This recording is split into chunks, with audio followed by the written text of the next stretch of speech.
BTC Secretariat Janai Jathaini Sayau Cheif Bithanga Assam Sarkarनिसिम request खालामदों जे बै जाथायनि सायाव Judicial Inquiry जानांगौनो जायखौ खालामगोन होनना आसामनि चिफ मिनिस्टार बिथाङा डिक्लेयारबो खालामदों। जोंनि आदै आबै आबौमोनहा बे Judicial Inquiry नि बागै मिथियाबो जानो हागौ।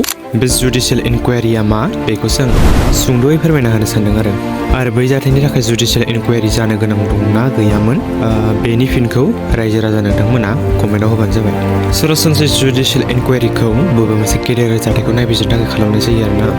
बे Inquiry खौ माब्ला खालामनाय जायो होनबा जेब्लानाखि पुलिस बा प्रशासन बायदिनि सायाव सन्देह थायो, जेब्ला जाथाया जोबोद गेदेर सिरियास जायो आरोखि। जेब्लानाखि पाब्लिकआ थार्ड न्यायखौ नागिरो अब्ला बे Judicial Inquiry खौहाय खालामनाय जायो। बे Inquiry खौ सोर खालामो होनबा हाई कोर्ट एबा डिस्ट्रिक्ट कोर्टनि जाजआ बे Inquiry खौ खालामो। जोंनिया बे Inquiry आ हाई कोर्टनि जाजनिसिम थांनो हानाय, मानो होनब्ला बेयो मोनसे गेदेर सोमावसारनायनि जोहै जालांदों जेला। दानिया सावरायनि बे Inquiry आव मा खालामनाय जायो।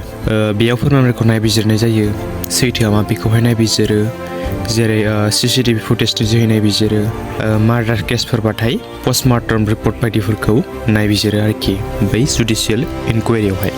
विटनेसफोरनि स्टेटमेन्ट लानाय जायो, जोबनायाव बै जाजनि जोहै सोरखारनिसिम मोनसे फाइनाल रिपर्ट हरनाय जायो। बे Inquiry नि जोहै डाइरेक्ट साजा होनाय जाया दायनिगिरिखौ, नाथाय दायनिगिरिनि सायाव FIR होनाय जायो बा बिनि सायाव एक्सन लानाय जायो। Judicial Inquiry आरो कर्ट केसनि गेजेराव फाराग दं दे लोगोफोर। Judicial Inquiry आव सैथोआ मा बेखौ नायबिजिरनाय जायो आरो कर्ट केसआव जेरैखि जाया दायनिगिरि खालामनो नागिरनाय जायो आरोखि। दानिया जोंनि बे जाथायनि थाखाय Judicial Inquiry खौ खालामनांगौ ना नाङामोन बेनि बागै कमेन्ट खालामनाय लोगोफोर। खालामनायाथ' अलरेडि डिक्लेयार होखाबायानो, खालामखासिगोन आसा खालामो बे Inquiry आव जोंनि बर' फरायसाफ्रा बा जोंनि एक्जिस्टिं ट्राइबेल फरायसाफ्रा नाङा फाङा दाफासिना थाथों होननानै।